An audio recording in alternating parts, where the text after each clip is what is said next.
You live. Hey, everybody, and welcome to the 58th week of the Free Assange Online Vigil. My name is Andrew Smith, and I'm joined tonight with co-hosts Misty and Steve. I can't actually pull the numbers up because my computer's freaking out, so I'm going to have someone else do that. But we are also joined, and we will pull him in just a second, special guest Jason Bermas. But if one of you could grab the I can do dates. numbers. Okay, so we have 3,535 days of illegal and arbitrary detention for Julian Assange. We have 488 days since the WikiLeaks publisher was trafficked from the Ecuadorian embassy after being sold to the UK for a 4.2 billion IMF loan. We have 26 days until the second phase of Julian's show trial and rendition hearing. So get to DC. We have 1,166 days of incarceration for Reality Winner. And a little bit of good news, our always little shining ray of hope. We have 150 days of freedom for Chelsea Manning. So yeah, those are the numbers for today. And just so everyone knows, we still have the same call to action out. I am asking that everybody reach out to their city council people. It's something this is the third week, and it'll be the final week that we put this out there. But Melbourne and other groups in Australia had a lot of success in getting city councils to speak up on behalf of Julian. So I'll be putting that link in the chat, and I'll hop over onto Jason's stream and put it into his chat for him as well. But we're just asking people to reach out to your local city council people while you're watching the vigil tonight and share with them information about Julian. And on our website, we actually have a specific document that you can download and send to your city council people, which was the motion that was passed by the Melbourne City Council, Melbourne over in Australia, which is Julian's home city. So if you could take a look at that, and I will be dropping the link into the chats now for everybody. But one more side note, Chelsea Manning does have a Twitch stream. And that's something that we're encouraging everybody to go over there and show her some love. She does stream Thursdays, Fridays, Saturdays, and Sundays, I believe, usually later in the evening, but her schedule is up on her Twitch. So if you could just pop over there and say thank you for being a war hero for literally the cause of knowing what the hell our government's doing. But with that, I want to say hi to a very special guest of ours, Jason Bermas. How are you today, my friend? I am very good, and how are you? We're doing pretty wonderful. So we have some interesting stuff we wanted to talk with you about and get your opinion, but I want to let someone else kind of jump in first before I go off into an article. So I know that you did a short live stream about this a few days ago when the story broke, and we're going to get to it. It's about the lawsuit that Fox News filed where they have called for the testimony of Julian Assange. But before we do that, I think it would be fun really quickly, because this just happened like a couple hours ago, where the Delaware daughter sniffer, Grandpa Grow-Between, Sleepy Joe Biden, decided that in the middle of a summer where tens of thousands, if not, put together, approaching 1 million people have been out in the streets to ostensibly protest against police brutality. Joe Biden decides that he's going to put a cop on his presidential ticket. I would like to get some thoughts from my friends here about this. I guess I don't know, mind-numbingly and dangerously stupid decision that the DNC has made. So you could jump in whenever. I mean, let me just jump in quick on this. I don't think we can even call him Sleepy Joe at this point. He's progressed from like Joey B. I showed the clip of him at the CFR earlier today. Where he still had a little snap to his step, son of a bitch, they fired him. I didn't give him the $1 billion. He's gone from Joey B to Sleepy Joe. That's the guy you probably saw at the debates where he was confused about record players in life, and he's got hairy legs. And now we've progressed to Zombie Joe, where other people are deciding everything. They only bring him out about 3 or 4 days. He can no longer string a 90-second thought together without stopping, making a mistake, literally closing his eyes and shaking. So Zombie Joe doesn't have anything to do with this decision at all. He's there for window dressing. Now, Kamala Vampiris, that's another thing. This is a sociopathic fucking cunt, man. Like, this is the kind of, I've said this before, Willie Brown, I actually brought her up today on a Rockfin exclusive, but Willie Brown, who had her as his mistress, this is who he was cheating on his wife with, folks. Mr. Establishment Willie Brown, Mr. Bohemian Grove Willie Brown, Mr. San Francisco Willie Brown, Mr. I got a call on the morning of 9/11 not to fly Willie motherfucking Brown, okay? He said that she shouldn't take the VP because it wasn't powerful enough, and she should take the AG. So already there you could tell that the offers were on the table. However, I think she wants the moniker. I think she wants the notoriety. She knows if they are able to rig this, she's not the vice president. After all, 60% of Democrats are like begrudgingly admitting now that they don't think Joe Biden will serve 4 years as president if he's elected. 4 years, motherfucker ain't serving 4 hours. That guy, no. So this is like, to me, the most outward selection of the diversity sociopath that they were able to just put out in the debates as a legitimate candidate. And it's another frightening step into 2020, Steve. Well, the thing to keep it in really mind too is Biden was also floating the name Gretchen Whitmer to have as his running mate. And for people who don't know, Gretchen Whitmer's daddy is a CEO for Anthem Blue Cross and Blue Shield. Like literally her father is on the board of Blue Cross and Blue Shield. And she is also a person that banned seeds and literally everything except processed food products during the initial stages of the COVID-19 lockdown, to the point that an armed resistance stormed the Michigan State Capitol building to try to reclaim at least some personal independence and self-function. So I think I don't know, like as far as people that he could choose, why not pick someone that supports slavery like Kamala Harris? Like this is the guy that wrote the crime bill that made crack multiple times more illegal than cocaine, even though ounce for ounce it contains less of the actual substance that gets you high.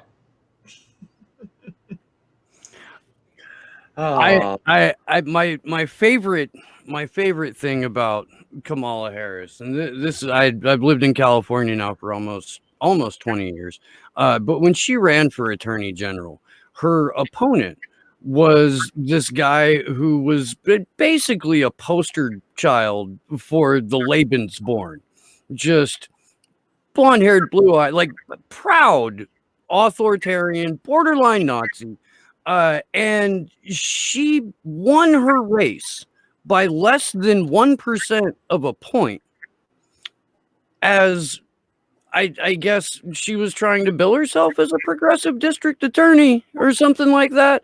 But she barely beat out a Nazi and then had like the unmitigated gall to walk around in her miserably failing presidential candidate, trying to tout her record to the point to where Tulsi Gabbard opened her mouth for about 2.5 minutes and just completely destroyed that woman's chances of getting anywhere near the Oval as an elected official. Now, she could do it as Joe Biden's VP, because Jason, I think you're right. Harris is there because it would be a little bit too obvious if he would have selected Hillary Clinton. So they selected, slightly more tan Hillary Clinton with a slightly less, not much, but slightly less visceral emotional recoil reaction from the general public every time they see her, she opens her mouth. But this is Hillary Clinton and the Hillary Clinton faction of the Democratic Party saying, we're on the ticket, and old Joey B is gonna have a slip and a fall, or he's just gonna go to sleep on the night of the inauguration and not wake up, and then we'll have President Kamala Harris and whatever shit show she unleashes on the world if they manage to steal this election. And I don't know if that's going to happen or not. Brother, listen, the way the hysteria is, I just want to put this out there. I can't put anything past these people. Number one, if you just have a few states out there that go to this mail-in voting system, we're not getting a result on November 4th, no matter what. We're not getting one on the 5th. We're not getting one on the 15th. We might not get one December 1st because there's going to be so much contesting one way and the other. And when we talk about Kamala Harris, I want to remind everybody that I stand by my statements that I believe this is the type of woman that would sit there at a holiday dinner and cook with another woman and smile in her face while she is sleeping with her husband behind the scenes and then banging her son when he gets home from college on vacation. She is a fucking sociopath. You can see it in her actions. You can see it in her voice. You can see it in her face. She is a politician, a prosecutor that put people in jail for longer than their sentences. Again, nothing has to make sense, right? Like the right will run with that cop theme and the left will just make, like that doesn't exist or it's some kind of smear. It's just like Trump again signs an executive order, which is Bernie Sanders on crack against Big Pharma. And Bernie Sanders himself and the rest of the left have remained completely silent, man. We're in bizarro world. We're here. Well, let's talk about this is actually a giant fuck you to Bernie Sanders voters, to progressives, which I am not either of those things. But at some point they have to recognize how ridiculous this is. I mean, this is a double. It's insane how obviously this is a giant fuck you to the entire progressive movement. I mean, Kamala Harris, like you guys said earlier, in the midst of Black Lives Matter protests across the country and overwhelming calls to defund the police, they chose the cop. Come on. Well, it'll prevent right-wing attacks because then they can't be anti-police if Kamala Harris is a cop.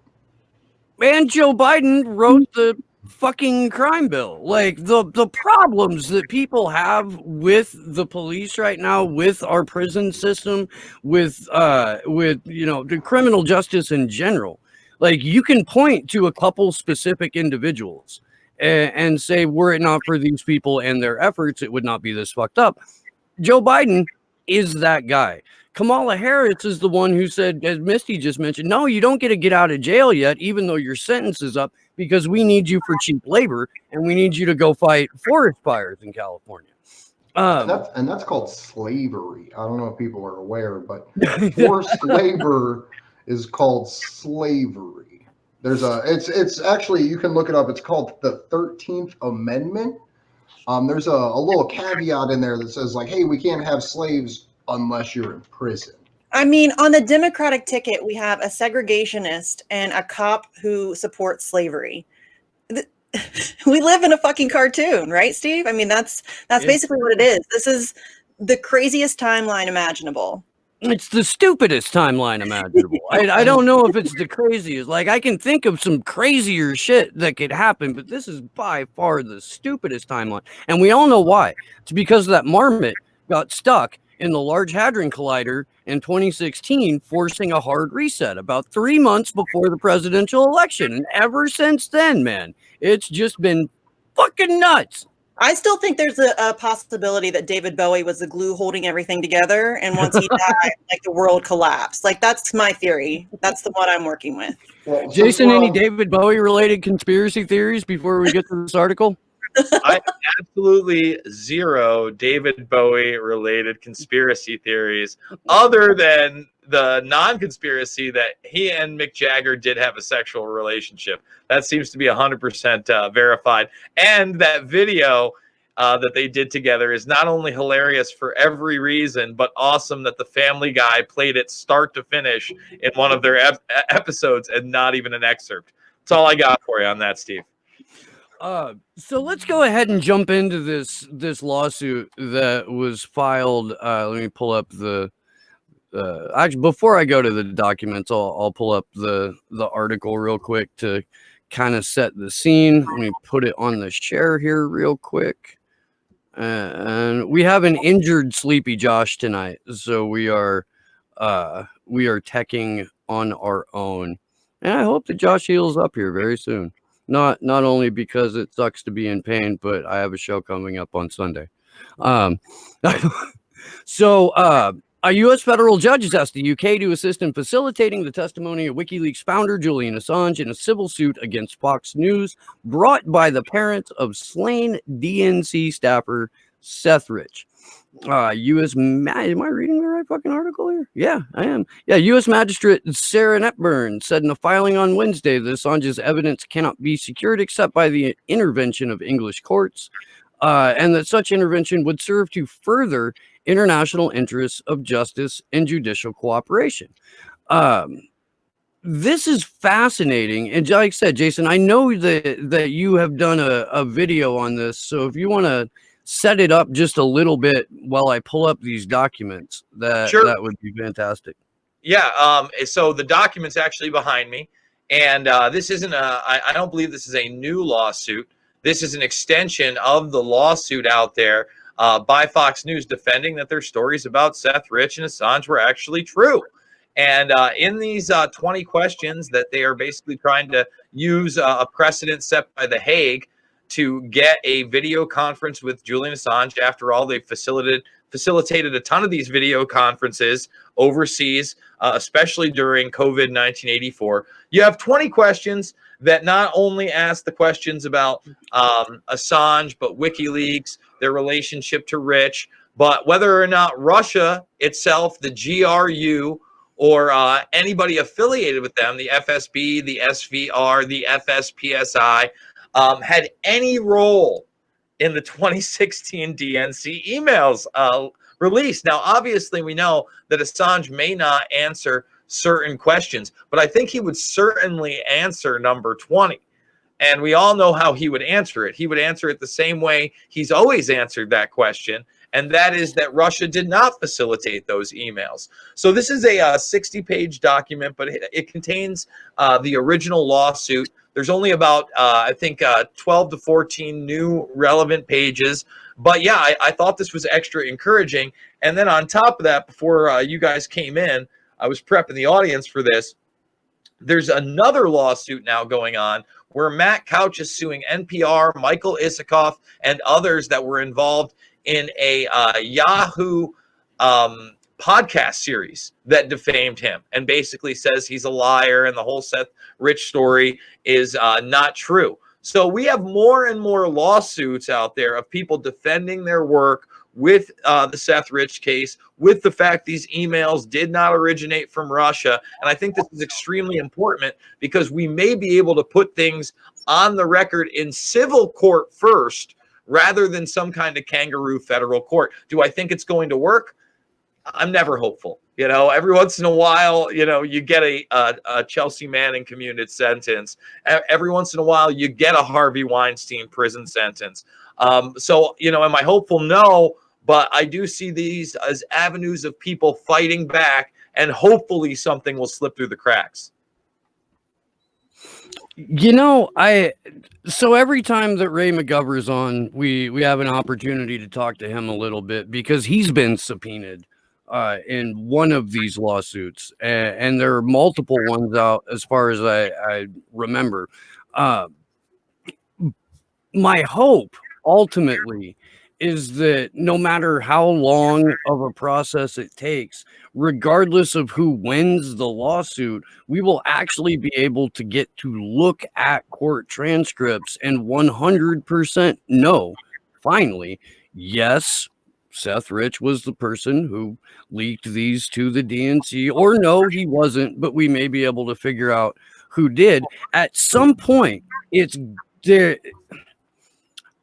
I wish that the people who murdered this man were brought to justice. That's what I wish. And there's so many suspicious circumstances surrounding him, and there's so many, like, why would the mayor of DC need to be at the hospital? Why would Donna Brazil need to be at the hospital? Like, this is just, it's maddening. And for it to be dismissed as some sort of like right-wing conspiracy theory shows the level of both dedication and desperation on behalf of liberal intelligence class, pundit class, and political class. What I find the most disturbing is that you're not even allowed to talk about it. Like if you even well, I mean, I do, but if you talk about it, you're labeled a kook and a crazy conspiracy theorist. And, it's ridiculous. It's an unsolved murder of a DNC employee around an election time when WikiLeaks just happened to produce a bunch of Democratic Party crap. So the fact that it's like a taboo subject that you can't talk about or you shouldn't talk about is completely ridiculous. And it really just speaks to how prevalent and how effective the propaganda campaign and then the smear campaign to maintain the propaganda campaign really is. And it sucks because, like Steve said, I just want some justice for this kid. I mean, it would just be nice for, the system to work for the people for once and for him to get some justice for what happened to him. Well, the problems we're stuck in a point in history of collective lying to ourselves. Like as a society, we have this massive issue with literally lying to ourselves and our neighbors and our friends and family about what the hell's going on. And Russiagate is a perfect example because of how easily it had holes shot in it. But another example of this is something that Jason has exposed so beautifully his entire life. It's the way that 9/11 has been recorded through history, even though most people know the textbook definitions of it are bullshit. The same thing can be said for the way society is treating coronavirus, and even the way society treats Julian. By the whole he hurt people or he's a rapist thing, when all it takes is a little cognitive effort and that just falls away. I absolutely agree with you, brother. And even today, I was watching Trump's clip from yesterday where he was talking about Brennan, Clapper, all these people that were involved in spying on his campaign. And he's like, they've never been caught before doing something like this. And then today I did a watch along with my film Invisible Empire and New World Order Defined. And Peter Dale Scott is sitting there talking about basically Iran-Contra and the October surprise, where all of a sudden they had these hostages. And on the day they inaugurated Reagan, they let him go. And that absolutely there were backdoor deals with the establishment backing George H.W. Bush, Ronald Reagan, Rockefeller, Brzezinski at the time. They just never got caught in that respect, But right now, where the information is definitely in your face, love Trump or hate him, there are so many people still in denial that Obamagate exists, and they did try to set this guy up, and that Russiagate doesn't have any merit, Andrew. And the other big thing too, about the whole Russiagate facade is the fact that it's still being pushed.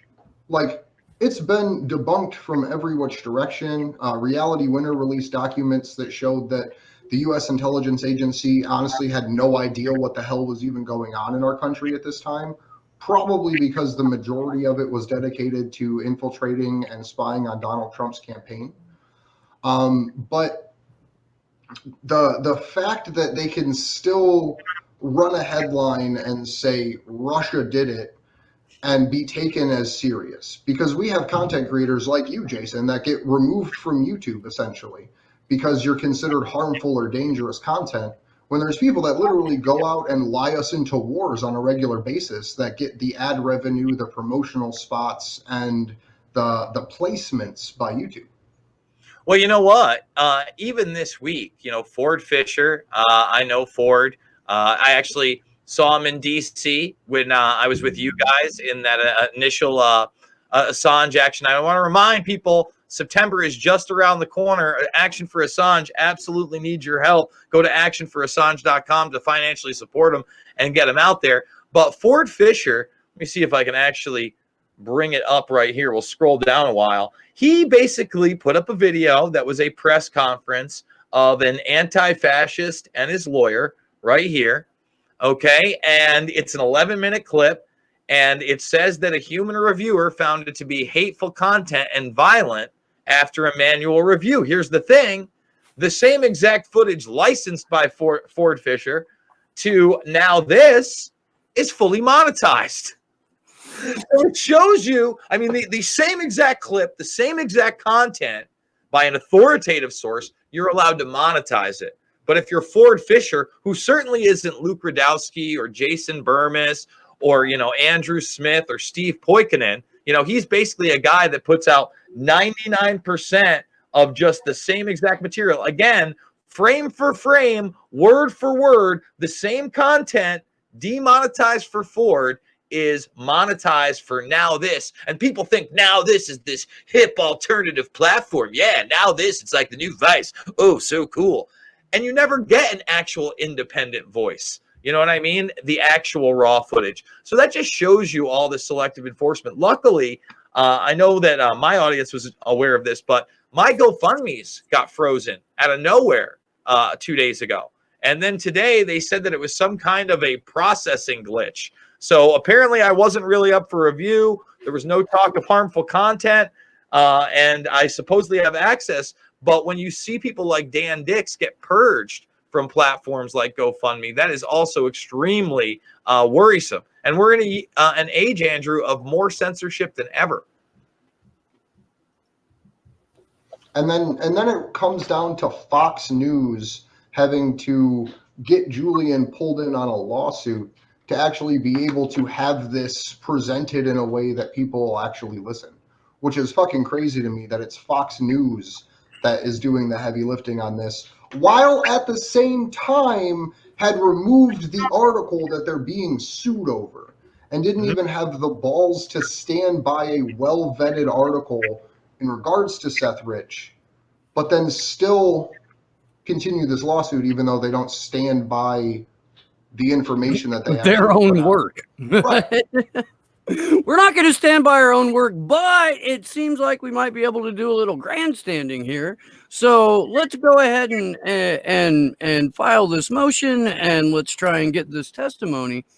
What I'm most interested in, I guess, and it's kind of a sidebar, but I think it's worth discussing here for a couple of minutes while we still have Jason, is the testimony that Julian Assange has already given in the Spanish case against UC Global and their founder, David Morales, and whether or not that will actually be allowed to be introduced into the rendition hearing. Do you have an opinion on that, Jay?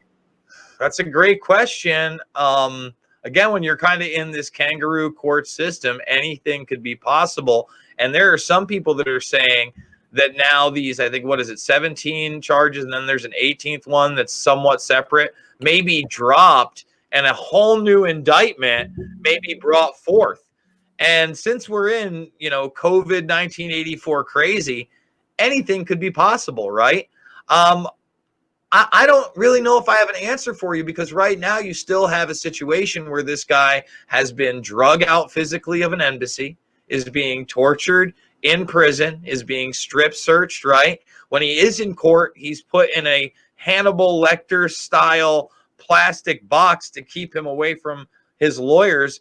It seems like they're going to do everything that they can to keep any kind of testimony that they don't get firsthand there. And they certainly don't want testimony in a civil case to be admissible or even to hit anywhere in the mainstream media, Steve. But again, sometimes we get pixies and fairy tales. Sometimes they go raid a New Hampshire hideout for one of the largest sex traffickers of the last several decades. You never know, right? And I guess I'm going to be watching and seeing. What's your opinion on whether or not we're even going to see these hearings coming up in September? You think that's actually going to happen? I hope so, because we already booked the Airbnb.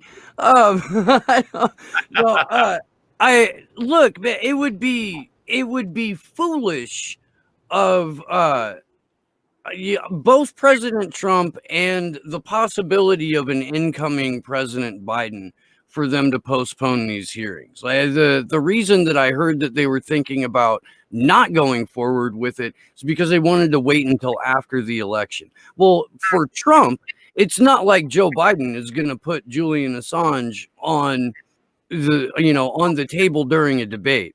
Joe Biden isn't going to be like, oh, and hey, by the way, you're trying to seriously damage investigative journalism by the precedent you had set for extraditing Julian Assange and charging him under the Espionage Act and an additional cybercrime charge, which is 100% how you do journalism. That's not Joey B. Joe Biden's the guy who is called Julian Assange a high-tech terrorist. And then about 12 hours later, Mitch McConnell called Julian Assange a high-tech terrorist because that was the talking point. And that talking point doesn't have a partisan political ideology. It has a sociopathic political ideology. I think the only reason that they would even try to delay it at this point, I think it would obviously help Trump. I mean, if that's a sticky situation for him to have riding on him going into an election, either way it goes. But I think honestly that they're just trying to wear Julian down. I think that they're just trying to, and even after the hearings, even if there is a ruling, there's going to be appeals, and it's going to go on and on and on and on, and it's like a never-ending nightmare for Julian Assange. And I don't really, I people get mad at me because I'm cynical and a pessimist, but I just don't see like it being a great outcome for anybody really. I mean, if you just look at the history of the 10 years about that they have been actively pursuing this one man, multiple governments doing everything that they can to destroy him, it's not looking great. I mean, I don't say that to like dissuade people from standing up for him. I do it. Here I am. We should still fight, but it's bleak, and I think we need to be realistic about that. Well, look at how they've tried to change the world since Julian was taken into prison. And it's because they feel like there's less chance of getting caught, I guess would be the way to word it. Because WikiLeaks still is functioning. Christians still prevented another false flag attack in Syria before it happened. But it's not the same level of technical and capable knowledge and experience that Julian brought to the situation, as our first teach-in talks about how he had been running media operations disclosing sensitive information since his childhood in Australia, with his first attempt at getting information out to the general public, essentially. So it's the things that have been allowed to happen at an alarmingly fast rate since Julian was taken into prison is just mind-boggling, with everything about the police violence to COVID-19 to literally not even having the ability to have a public discourse about what this virus is that's shutting down our economy and all of these other things, without just people just throwing random numbers and random facts, because we have no actual basis for truth in this situation. Oh, I'm with you, Andrew. Andrew, why don't you tell people how they can support you guys? I know this trip is very, very quickly upcoming. How can people support you guys? So we have a GoFundMe up. I'll drop the link into the chat. It's just actionforassange.com/donate 4. And we also just on our website over the weekend posted the schedule for DC, our full 3-week event list. It's going to be multiple trips to the British Embassy, the Ecuadorian Embassy. We're going to the State Department. We're going to the CIA. We're going to the Department of Justice. We're going as close to the White House as they'll allow us right now, which is Freedom Plaza and the National Mall. And a couple other places like media events, Google, Twitter, for example, are on that list of places that we're going to. So if you can, come to DC with us. We have 26 days, I believe is the number, until Julian's trial starts, which means we have about 22 days until we're going to actually be arriving in DC ourselves. So I just hope that everyone can make it out there with us, because it would be super exciting to see 10,000 people turn up into the streets with us. And I just found real quick. I just found out yesterday. I just found this out. We're going to have a series of panel discussions throughout this. Confirmed for one of these panel discussions is the one and only Daniel Ellsberg. Oh, that's awesome. That's excellent. That is very, very cool. Guys, I'm going to do my best to be out there. We'll see what happens. I'm trying to hit the road back again to go find a place to live and rent it. out in the Iowa area this weekend, but it may be a little later. So if I am on the road, Andrew, and I am cutting through Ohio, I'll definitely get at you guys. I appreciate everything you do. Keep it up, Action for Assange. Thank you very much for joining us, Jason. I really appreciate it. Love you guys. Cool. So I just again want to say thanks for Jason for hopping in with us. It's always super exciting to have him on board. Again, I'm going to just shout out our call to action. This is the third and final week that we are asking people to reach out to their different city councils. I won't drone on too much about it because we've already hit about it once this vigil, but I'm going to go ahead and drop that link in there again. So if you could, please find your local city council people. If you're someone that's already contacted your local city council, please consider contacting the cities directly around you within your county. Yeah, so I'm going to go ahead and drop that action link in the chat again. And if anyone has any questions for us, we have about 20 minutes or so before Krish Mohan's hopping in and joining us here as well. So what did you want to pull up, Steve or Misty? Let's see. Well, I mean, I don't know what you guys want to say for Krish. I'm gonna go with the what is it, Anomaly 6? Anomaly 6, that article. Oh, okay. The Wall Street Journal is behind a paywall. And they're the news outlet that actually broke this story. So getting a hold of the internals on it has been a little bit harder because I'm not going to subscribe to the Wall Street Journal. Hopefully this will start turning up on archives soon or something like that. But let me pull up the article that I found that I did not have to pay for. And before we dive in, let me just say the Wall Street Journal is the publication they use to get ahead of stories.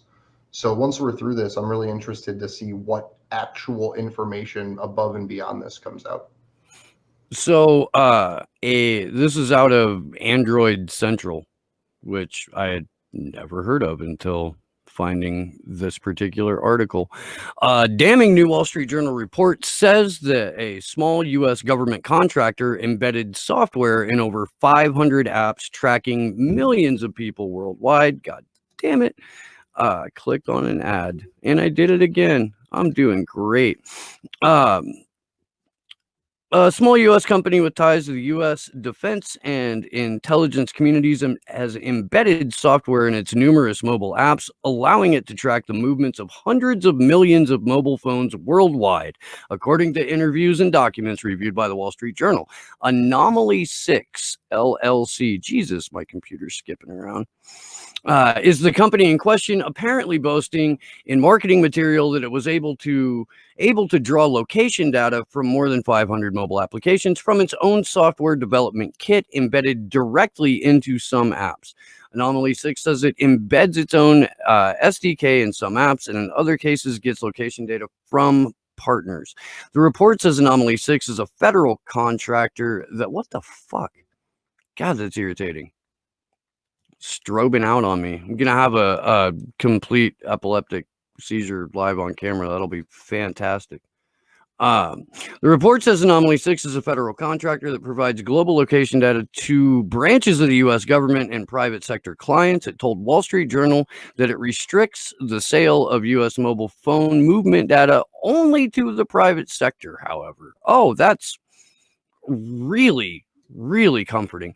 The report further claims numerous U.S. government agencies have deemed the scheme lawful. The report continues, the firm's capabilities were described in documents prepared for military officials that were reviewed by the journal. The company also explained its business practices in a recent briefing to the office of Senator Ron Wyden, whose staff then described it to the journal. The Oregon Democrat has been conducting a probe into the sale of Americans' location data. The data extracted from the apps is reportedly anonymized with alphanumeric identifiers, not linked to users' names. However, Over time, anonymous data can very easily be linked to an individual. If you take the same commute to work for your house each day, for example. The report notes, according to interviews with numerous people in the industry, there is little regulation in the US about the buying and selling of location data, leading to what one industry veteran called the Wild West. Consumers have come to expect free apps, and app makers have turned to selling user data to pay for the cost of developing and running the software. Oh, is that a link to the Wall Street Journal? Yeah. So I can't click on that because it'll just take me to a paywall. What the hell? Like, there's so many different, just mind-bogglingly frightening concepts in that article. It's crazy, and it's right in our faces. They're not hiding it anymore. They're not pretending like they're not doing it. It's just a thing that everybody's kind of accepting. We're literally the frog in the pot, man. This has been like slow walked onto us over the past, 10, 15 years. And, people are just accepting it. And it's something that, I mean, we know that thanks to Ed Snowden, we know that they're spying on us. We know that everybody knows it, and nobody gives a shit. And it's crazy to me that that's not a thing that has, mass attention. And I get that, it's because people genuinely don't understand what's going on, and our mainstream media is failing on an epic level to inform people by design. But it's still nuts to me that, so much of what they're doing and how they're surveilling us is getting out there, and still people just don't seem to care. Yeah, it's just baked in. There's now Julian Assange said it, that we were the last free generation. The last free week on Earth, if you look at it like relative to when the lockdown started and when the world started going crazy, was literally the first week of Julian's trial. That first week of extradition hearings, rendition hearings, was the last week that people had the ability to move freely from place to place. It was the last week where people had the ability to go and get the thing they needed for their household. Yeah, we were worried that they weren't going to let Taylor out of London. Mm-hmm. She was just going to have to stay there and quarantine there. And everyone's just okay with it. Like, everyone's cool with saying, well, I have nothing to hide, so what's the big deal? When that almost becomes like a boasting point for people, where they're like, I'm not doing nothing wrong. Like, what the fuck do I care? Well, it comes down to the fact that you either challenge power or you get dominated. There's no middle ground. There's no, hey, let's only walk this national prison slave track trace database state halfway, and then we're going to stop, because then people might think it's literally minor incremental changes that people don't notice or make a minor inconvenience in their life that add up over time to the point that you can't go on an airplane without having your crotch grabbed and photographed naked. Well, what the people don't understand who say that, I don't have anything to hide, so why do I care? It's not about what you have to hide. It's about what they have to hide. And they are able to watch your every move, every phone call you make, every email you send, every text message you send, your Twitter account, your Facebook account. They have access to all of it. But then when one of us tries to expose them, the full wrath of the global elite comes down on that person. And that's really what it's about. It's not about what you have to hide. It's about the fact that they're taking away your right to privacy while also taking away your right to challenge power. And it's a double-edged sword, and people are just taking it. And it's getting to the point now where we're almost point of no return. Like, it's really dire. And it's depressing to me that this is not something that people are not more up in arms about. It's terrifying to me. And again, I know that it's just that people don't really have an understanding of what's happening. It's just really frustrating when you do know and you can't find the words to make people understand the significance of what's happening. Well, I actually had a really deep conversation with some people that are relatively close to me. And the thing I figured out is it's not asking them, like, hey, do you care that this happened? Like, do you give a shit about this one event? It's just asking people, what's your line in the sand? Like, what is the thing that you are willing to give yourself a sense of obligation about because it's that important? And I think that that's really the starting point. It's not asking people like, hey, are you going to help fight to get our privacy back? It's just asking someone like, what's the last thing you're willing to give up before you say enough is enough?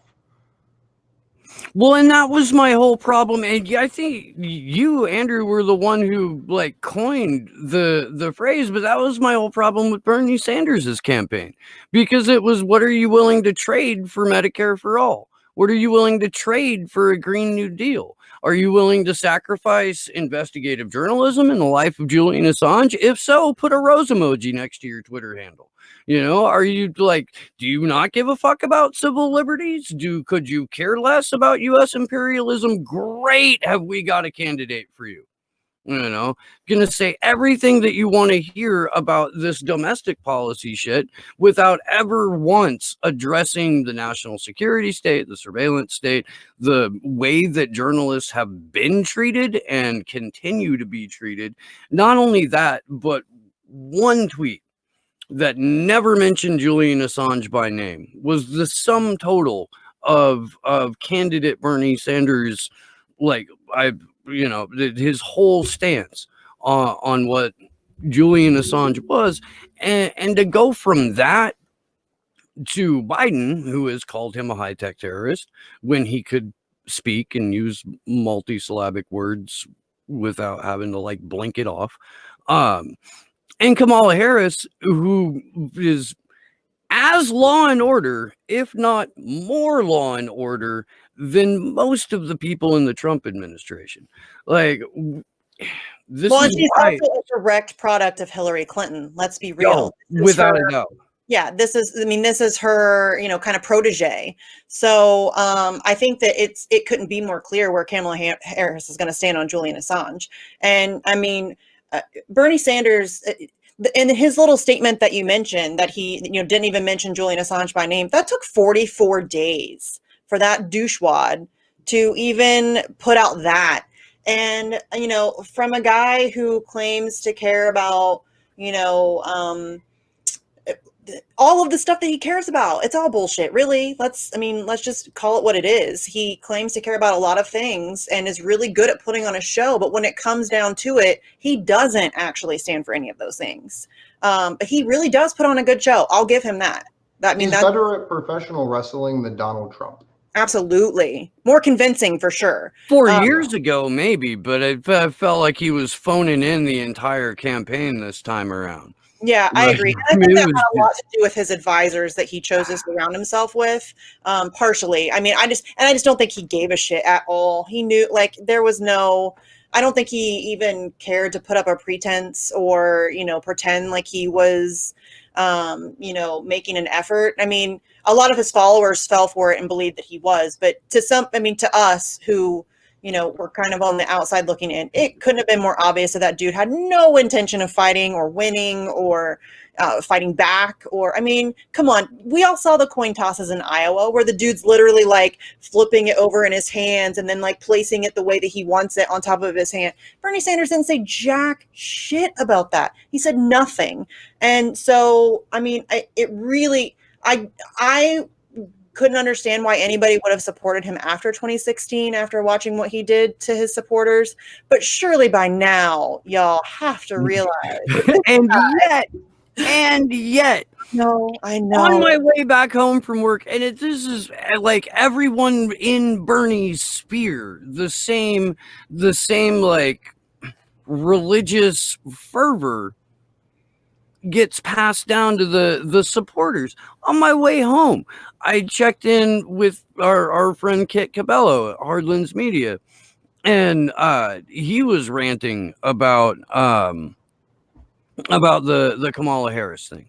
And one of the other HLM guys was like, well, Joe Biden could have picked Nina Turner and then he would have been, and like, it was the hardest thing for me not to just slam my head into the freaking it's really one of the most frustrating things to deal with currently in my life. And I tweeted out a while ago that I honestly believe that the Bernie supporters are going to be even more difficult to disabuse of their disillusions of Bernie Sanders than the Obama people will be. It's going to be tough to get those people to recognize reality.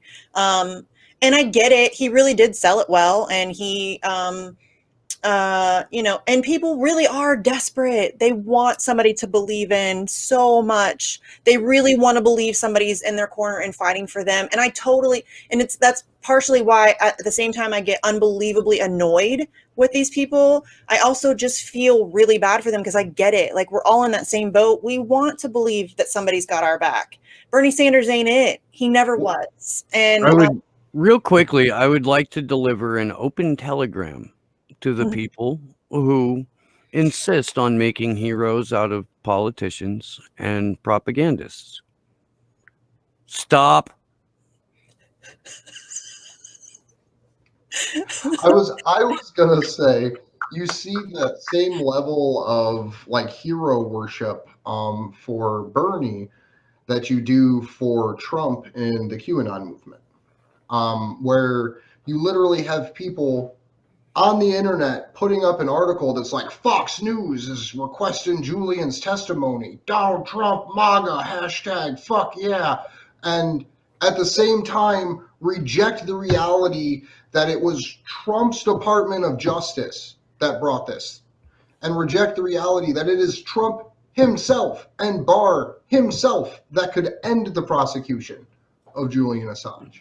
But instead, they look at an article that, albeit is relatively good news, but take it out of context of reality and say, look, Trump's the good guy, he's winning, look at Julian's going to get to testify, everyone's going to know about Seth Rich. But they don't mention the fact that Julian spent over a year in solitary confinement, 23 and a half hours a day by himself, didn't appear in his own court hearings 4 times in a row because he was reported as unwell. In the middle of a global pandemic where, he should be 100% applicable for a compassionate release. And, I'm glad you brought up the QAnon people because his mom, Christine Assange, actually tweeted out, I think it might have been today, might have been yesterday, that she just blocks those people. Those people are genuinely hurting Julian Assange, and they think they're helping, and they're not. You are harming the cause. You are putting his life in danger. You're spreading misinformation, and it's unbelievably irresponsible and dangerous. If you actually give a shit about Julian Assange, stop pushing that nonsense. It's not true. It's just not. And but you're right, though. It is kind of that same cult of personality where whatever is said, if you criticize their leader, they hate you and they believe everything good that they hear. Another thing that the Q people never fucking put together, never, because one of their original I guess causes was JFK Jr. There are dozens and dozens and dozens of pictures of JFK Jr. standing with his arm around Ghislaine Maxwell. And they've never put that together because it doesn't mesh with the fantasy. And look, man, I don't kink shame, dude. It's perfectly healthy to have fantasies, but don't let your fantasies kill innocent people. Don't let your fantasies warp your perception of reality that you think a magic man is talking to you from a fucking computer. Yeah, and leave your fantasies for fantastical things. This is real life. This is a real life issue. And just believing crap that you're fed because there is no basis for it either. That's what's so perplexing to me is, has Q ever been proven right to be right about anything? Has that ever happened that wasn't already out in the public sphere? There's never been some crazy prediction that's been proven to be true, or it's all just been run of the mill 4chan bullshit. That's all it is. I actually think QAnon is a military intelligence operation, but I think that's exactly what it is, an intelligence operation specifically designed to harness the desperation and intellectual understanding that our world is dominated by human sex traffickers to divert that attention and energy away from the most powerful free portion of the internet, which is the chans and the boards and the dark parts of the internet. So it takes those people's fervor for freedom and it turns it into fighting to support the global dictatorship. Because at the end of the day, Donald Trump is no different than Barack Obama. Like, the only thing that we don't know is what countries he's invaded, most likely because it's classified and done through intelligence operations.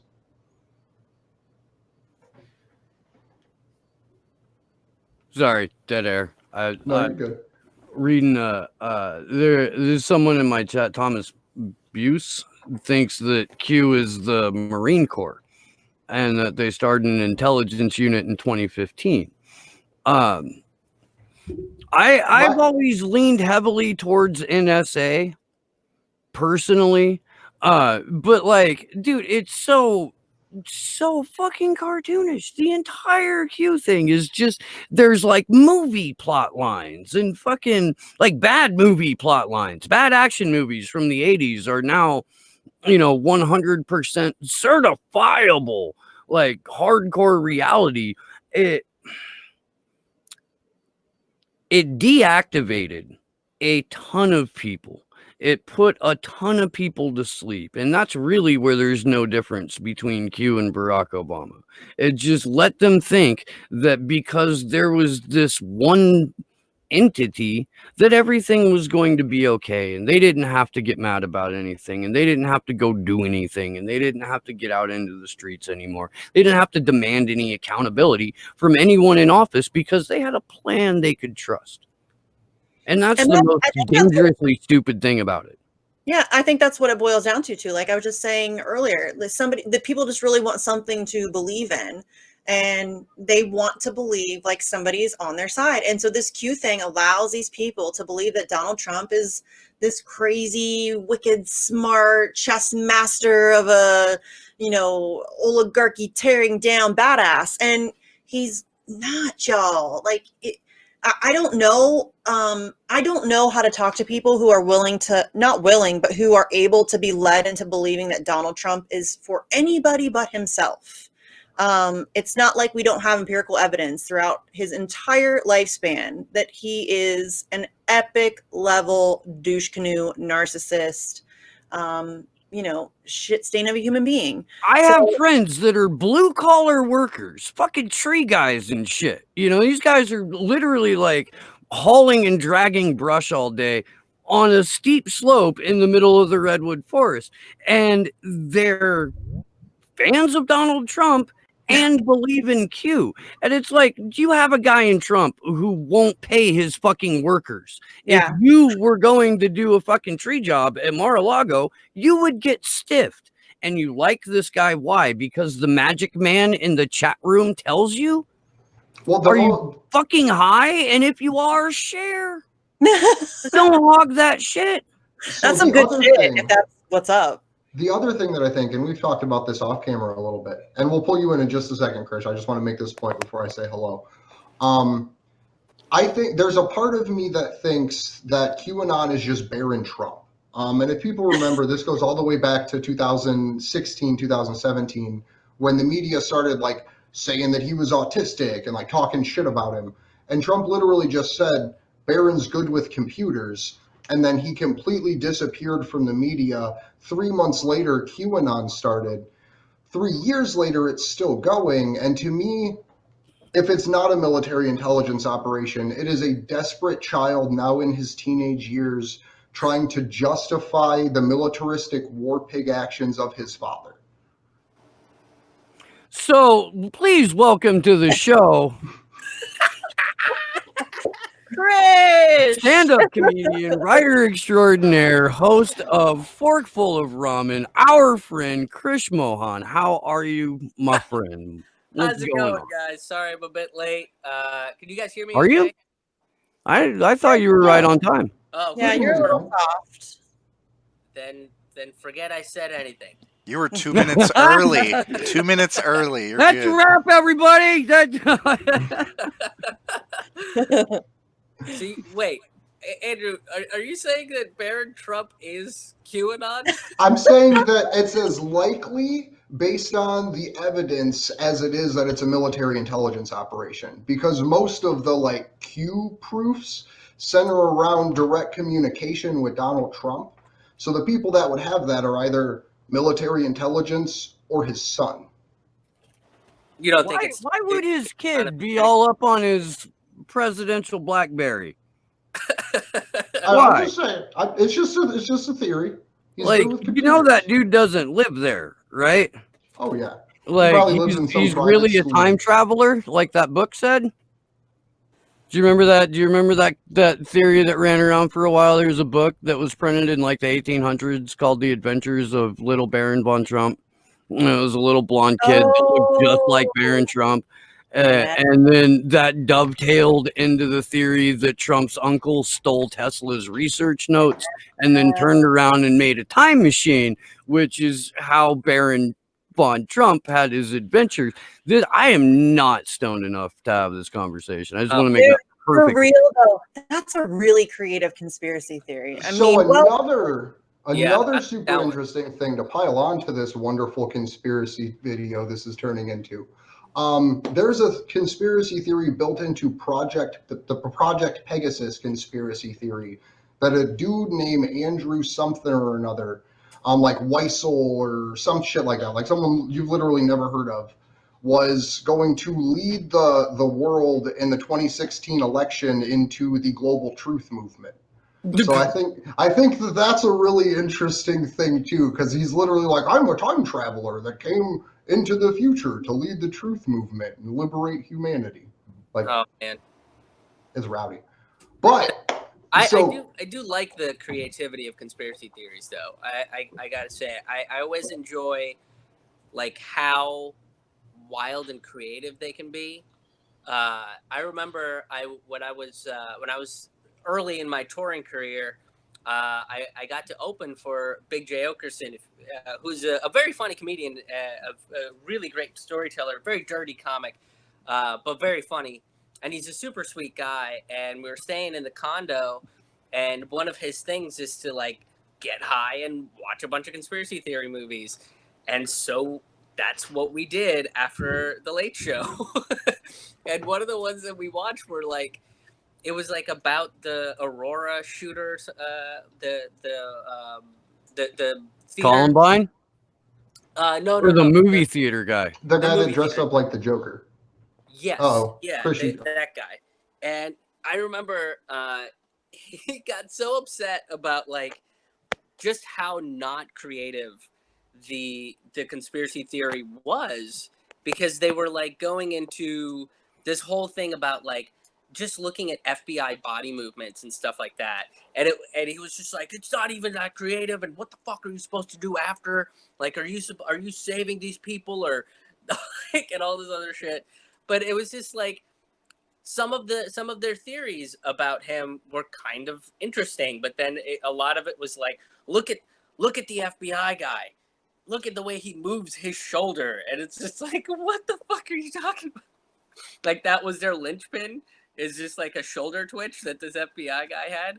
It's just like, I don't know. I find them entertaining, and what people will like latch onto in order to prove that their conspiracies are actually true. But a lot of them are like, they're very creative, but they're also very like, I don't know if that's true. I don't know if I can go off of that. Well, the intelligence communities have done a great job of coining the term conspiracy theory in and of itself, and then building from there as a way to essentially smear anyone that tries to say anything counter to the mainstream narrative. Even if that narrative in and of itself is a conspiracy theory. Fucking Like, giant conspiracy theory, Right, like like- Russia hacked our freedom. yeah. Yeah. Russia. So, They're Krish, still doing it. you Good. have something awesome going on Friday. So I want to give you a minute to talk about what you do as well as what's going on this weekend. Yeah. So since the whole pandemic started, I, as well as, pretty much every entertainer in the country, couldn't tour or perform live events.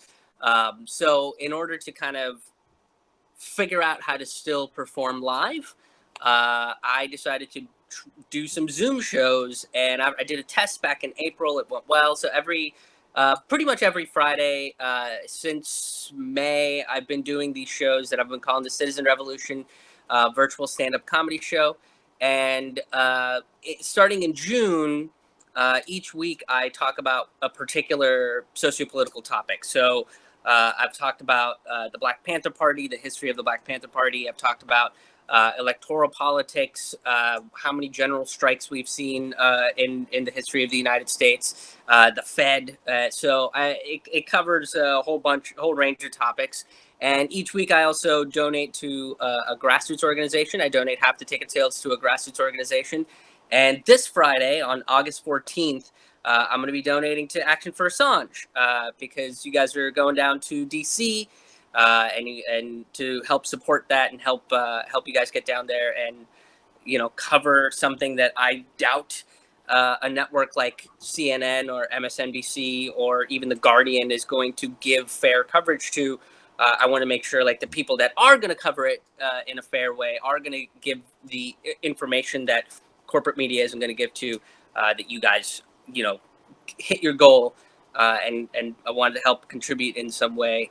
Plus, Steve's popped into a couple shows. I know Andrew's popped into one or two shows as well. So, yeah, it's always fun to have you guys. Sometimes it gets a little rowdy, depending on the topic in mind. But that's part of the experience. But they're always super fun. The show's at 9 p.m. Eastern, 6 p.m. Pacific, and the tickets are available on my website, which is krishmohanhaha.com. It's KRISHMOHANHAHA.com. I've had a lot of fun on the shows that I've been able to pop in for too, man. And like, I really like, I've seen you do stand up, you know, and we've had you on the show, and you've been on my show, Yes. But like, it really never, I didn't know how good of a writer you were. Oh, thank you. And it's your skill in that particular area of art is fucking incredible, man. Like, I wanted to be able to give you a shout out for that. But I can tell, like, when you're going into a prepared piece, because everybody's voice changes just a little bit when they read the shit that they wrote. And so that tips me off that this is a pre-written thing. And man, yeah, you the way that you construct all of it is very impressive to me. Oh, thank you. I appreciate it.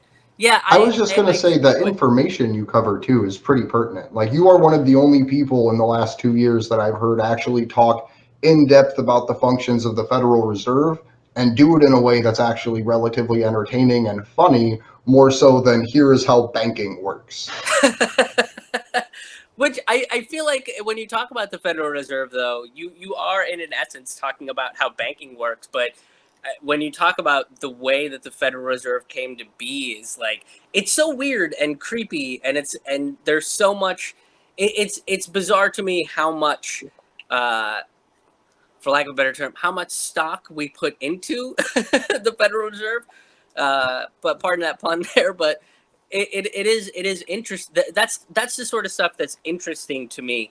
Like, I'm not the type of person, you know, like, I've had conversations with friends about money market accounts and mutual funds and all that stuff. Is like, that's the boring shit. But what's more interesting is the history behind how we got here. It's the history behind why we put so much weight into a centralized bank, especially in a country that was essentially built against a centralized bank. You know, like the notion that the founding fathers were against a centralized bank, but then we did it anyway because... Except Hamilton. Who is it? Hamilton. Yeah, well, he doesn't really count for shit. That guy.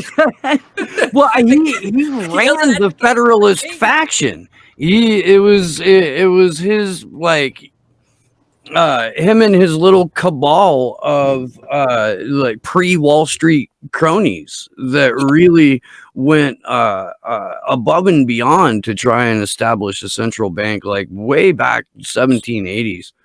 There's God, am I gonna forget the name of the oh, there's a wonderful piece of historical fiction novel called The Whiskey Rebellion.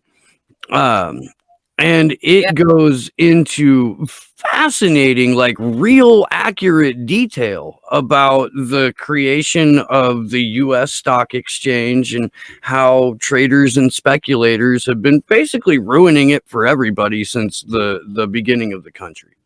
I recommend reading it. I think the Whiskey Rebellion too might have been a major part of Pittsburgh, which is where I'm from. So I remember like It was. that stuff. Yeah.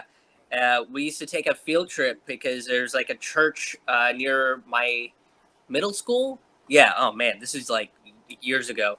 That I remember we would go there and there would be like a reenactment of stuff, and it was like this big deal that we had to study.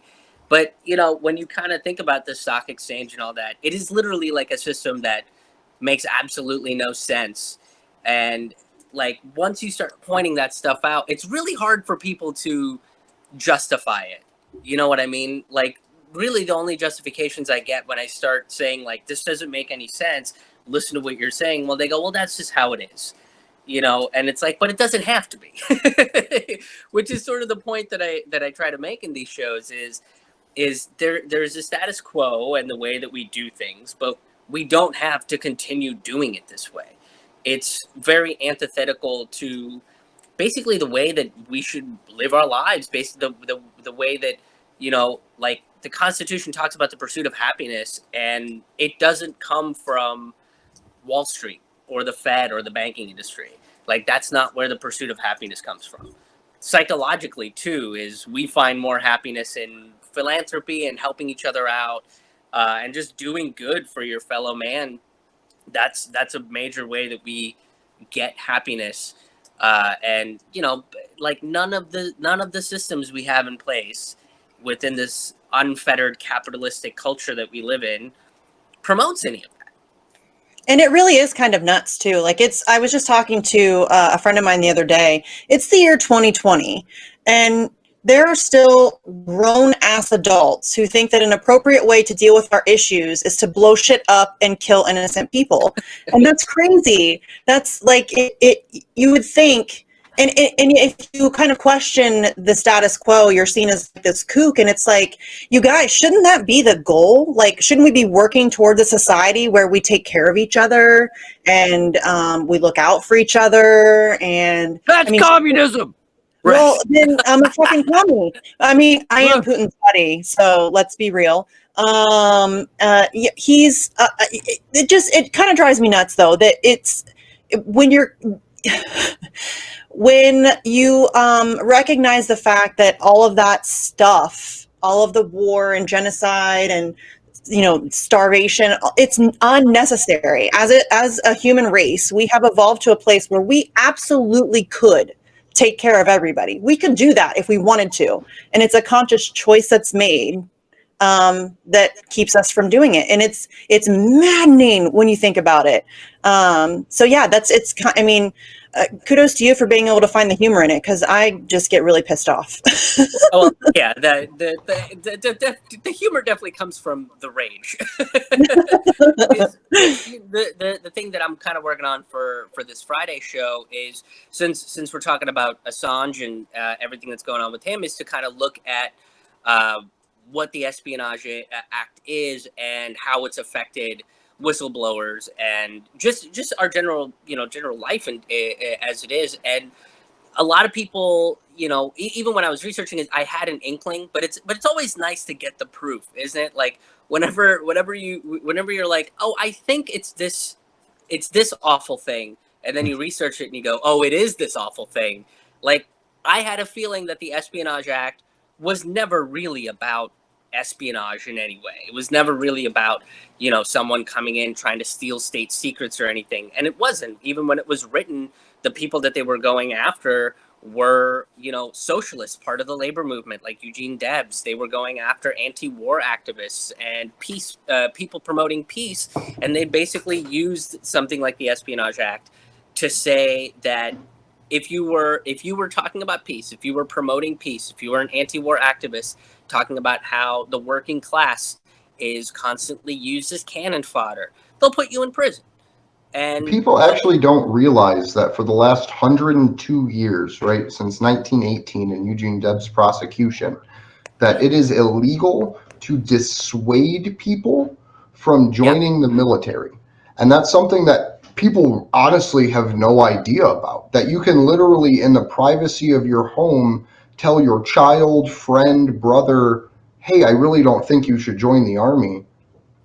And well, you they don't can, see it as and you patriotic. should, according to our laws, be convicted and put in federal prison for up to a life sentence. Yeah, it started as 20 years. That's well, with Debs, I think they gave him 30, and the only reason he got out is because they repealed the Sedition Act, because they were like, oh, this one's too crazy, but let's keep the other one. Let's keep version 1, and that's what you see be used against whistleblowers, right? That's what you saw being used against Ellsberg and Chelsea Manning, Edward Snowden, and now they're doing it to Assange. And it's basically like they have failed so many times in trying to get whistleblowers to stop blowing the whistle, to be quiet.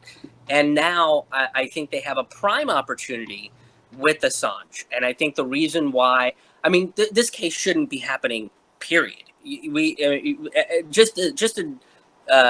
What we found out about UC Global and how they spied on him, and he basically didn't have any sort of privacy at all within the Ecuadorian embassy, and the fact that UC Global was partnered with the CIA and sold information to them, like all of that, the court should look at that and be like, oh, this is a mistrial. If he didn't have any sort of client privilege or client attorney privacy at all, there's a mistrial. But they didn't, and now they're trying, like they're going through all of the motions to get him here so that they can try him under the Espionage Act, validate it, and try to make it even stronger.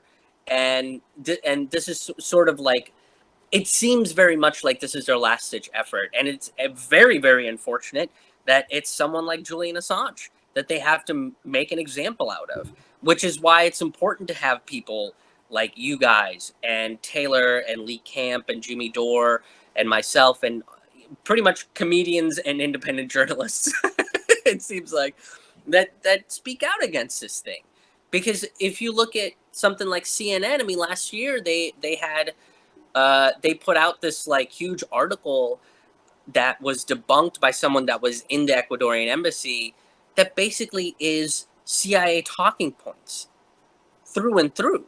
Like, it's one step after another. So how can you trust something like CNN when they're so open and willing to just spew like this intelligence industrial complex narrative?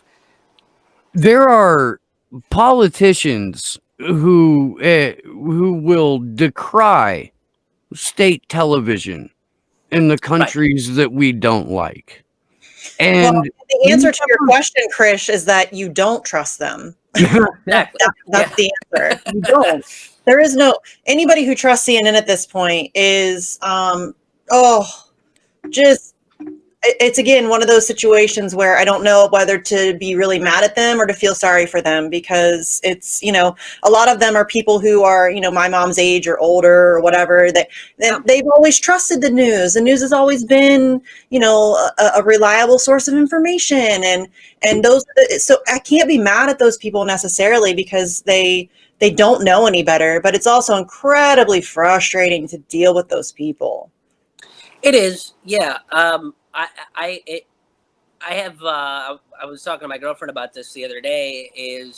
I get burned out on those arguments, and they always happen on social media. When you can sit down, even if it's like this, we're in different cities across the country, but we're able to have a discussion.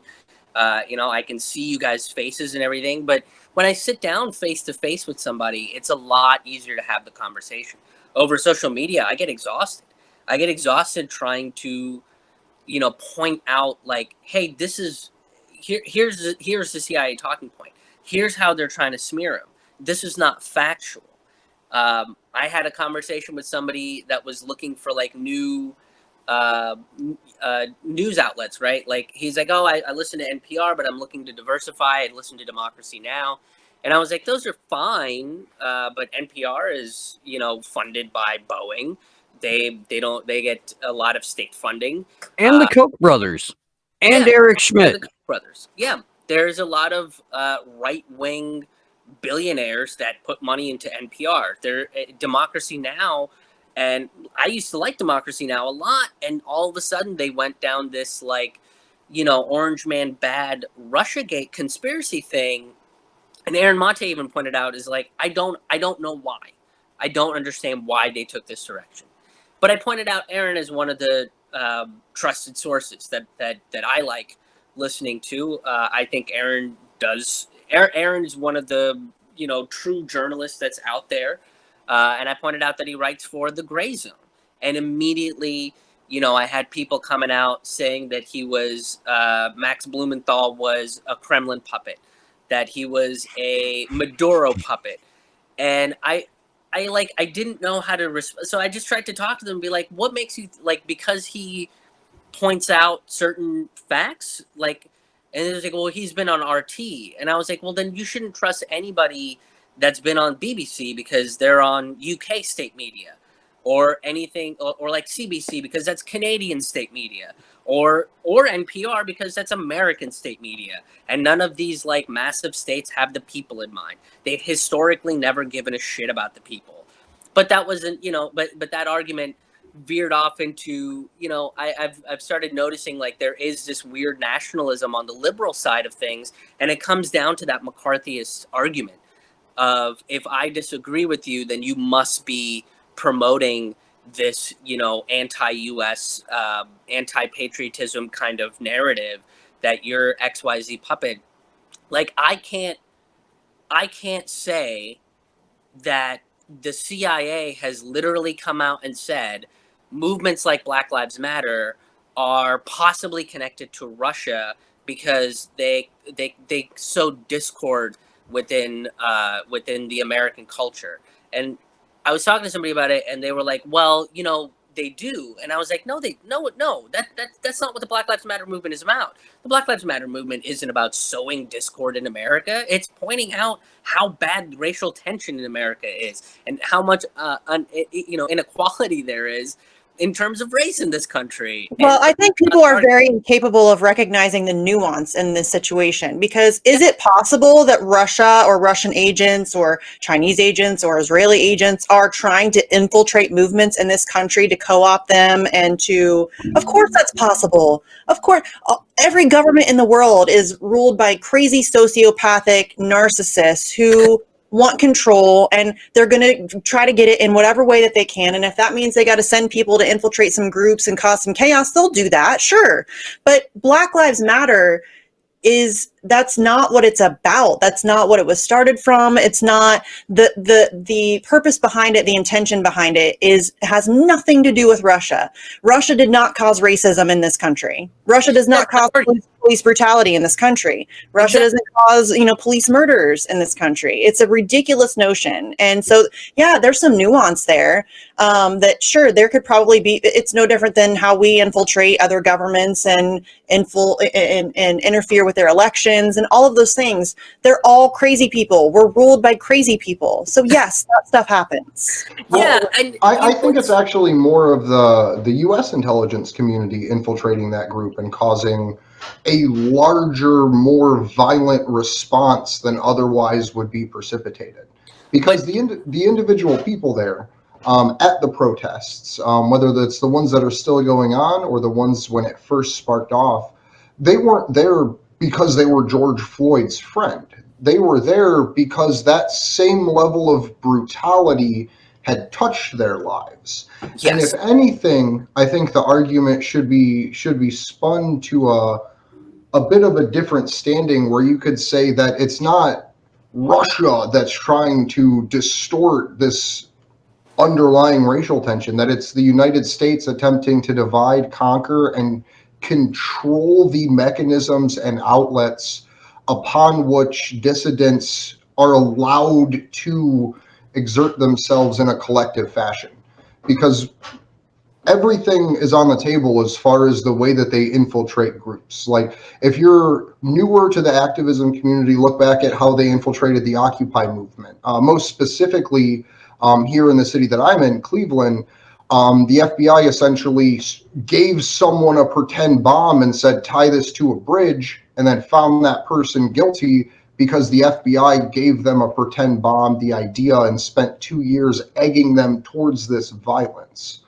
So Right. in intelligence community infiltration of any activist movement is above and beyond, and it's used as a way to divide and conquer, because they have one group that says, well, you're in this for this, and you have another group that says, well, we're trying to do this, and then it creates this left-right paradigm instead of the people that stormed the Michigan State House recognizing that the violence that will be brought upon them will be the same level of violence that is currently experienced by the minority communities in the ghettos.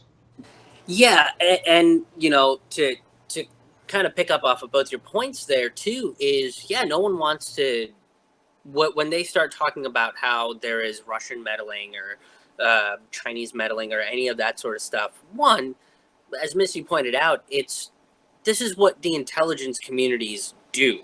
They do that all the time. That's kind of the role of intelligence communities, which begs the question of, like, why?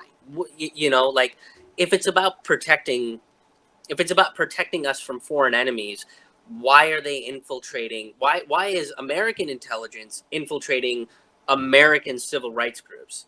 Right? Like, that's another aspect of it they don't really want to talk about. Is like, you don't even have to go into the coups of the CIA, which there are tons of, between anything in Latin America to Iran. You can see throughout history that the CIA has run coups all over the world. But not only that, but once you learn about things like COINTELPRO and what happened with the Occupy movement, it becomes very, very difficult, in my opinion, to justify the actions of any intelligence community, period. So when one intelligence community like the CIA is saying, well, Black Lives Matter is connected to Russian intelligence, and Russian intelligence is saying, all right, and they're not saying anything, well, there's nefarious misdeeds going on between both of them. It's that intelligence war that keeps going on back and forth, and it becomes convoluted and it becomes ridiculous, and it all becomes theatrics. But at the end of the day, who are the victims of these theatrics? It's us. It's the people, and the way they kind of trick you into validating and justifying and supporting these theatrics is by saying that it's about your safety, right? Oh, we have to stop Russia because they're meddling in our elections. Maybe there's no proof of it. I mean, you did a whole fucking investigation and you found nothing, and they're still kind of shoving that narrative down, and they're still shoving that narrative for Assange. That's one of the narratives they use, is that he was a Russian agent, and it's based on what? And there's this xenophobia that starts with that, because then, like, Russian citizens went to see him, like an anti-Putin group went to see him, and they were like, oh, Kremlin ties. They start using the word Kremlin ties because of all this, and it's not factual, because you have to realize that if there is somebody like Putin who is this authoritarian, there are going to be groups that push back. That's always happened, no matter where you are. So how can the group that pushes back, that goes to visit Assange, have Kremlin ties? It doesn't make any sense. But that's not what people like to hear, because what's more fun and what's more sexy is the notion of spies, right? Like, we all want to live in that movie. We all want to live in a James Bond fantasy. And the truth is, it doesn't have to make sense. It really doesn't. Yeah. All they have to do is just repeat it over and over and over again, and it becomes truth. That's how it always works. It never has to be based on reality or facts. They just make shit up and just repeat it as often as possible and as loud as possible. And before you know it, that's, the common perception. That's what people believe. And they're very, very good at it. the propaganda game in this country, especially, and I think Steve has said this before, that, you know, the United States is the most propagandized country on the planet. And that is so true. I mean, it doesn't hold a candle to a North Korea. The people in this country have no idea what's going on around them for the most As part. as a rule, Americans don't know their own history. Yes. Yep. We And just the history that we're taught, Yeah. history that we're taught, if we're fortunate enough, or if our parents were fortunate enough, when we get to college, we find out that like the vast majority of the history that we were taught was 100% bullshit and lies, but they keep that behind a paywall. Well, I just had this conversation. The show that I do with Jesse Zerowell, Facts on the Ground, we just today interviewed the executive director of Sovereign Bodies Institute. And part of the whole conversation that we're trying to do a series on missing and murdered Indigenous women. And the whole part of the series, like the whole point that we're trying to convey, is that this is not what's happening with MMIW is not happening in a vacuum. This is something that's been a pervasive issue across history. Like, this is about the adoption program and the boarding schools and all that stuff. It's all connected. But we were just talking today about how, you know, in school, we're taught that, you know, the white folks, came to this country and we saved the Indigenous population. We civilized them. And it's really quite the opposite. I mean, if you look at the history, rape, domestic violence, violence in general in Indigenous communities was incredibly rare before white people showed up. And then we, you know, kind of forced upon them our culture of patriarchy and, conquest. And that's, we've kind of, instead of saving them as we were taught as civilizing the savages, it's quite the opposite. And the people in this country have no idea about their legitimate history and where they come from. And it's kind of terrifying, because if you really want to move forward as a society, you need to know where you came from in a real way. Yeah. Well, it's Orwell. He who controls the past controls the present, and he who controls the present controls the future. Yep. Yep. And our past has been, by and large, at least until the advent of the interwebs, locked behind ivory towers, locked inside of ivory towers. So I interrupted you, Krish. No. That's exactly kind of the point that I was going to make. Is that's why the education system is so controlled. I remember a couple of years ago, I was reading some about Texas. I think because Texas is they buy up a lot of the textbooks, so they get to control what goes into the textbooks. And one of the things that the Texas school board wanted to do was change the word slaves to workers, right? Which is like, that's not how much can you lie and get away with it, right? Is like, that's not remotely anywhere close. Like, you can't call them workers. You're not paying them. You're torturing them. That's not a worker. And Well, so in the era of coronavirus, that is a worker, because that's where we're moving to. Is the only people that will have jobs will be the people that work for the government jobs, and if you don't, oh, sure. Yeah.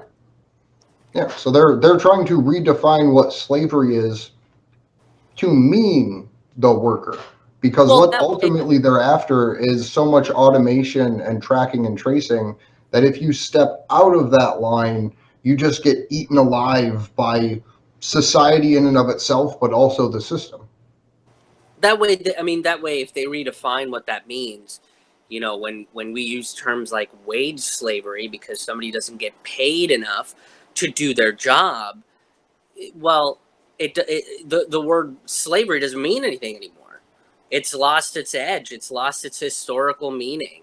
And now they can basically say, well, you know what, $7.25 is too high. We're actually going to dip it down to $6.50, and that's going to be minimum wage. And no one's going to bat an eye about it because we've changed what slavery means. Slaves were still workers. They were still working. They were still part of the working class, which I'm not saying that they weren't. I think they were part of the people, and which is why we had the war to begin with, is to say these are people and we should treat them like people instead of property. But changing that word completely redefines that history. And then going forward, they can make all these rules, and there's a whole generation of people that don't understand what's the historical impact of slavery. But that's the thing is how, if there weren't people pushing back on it, that would have gone through.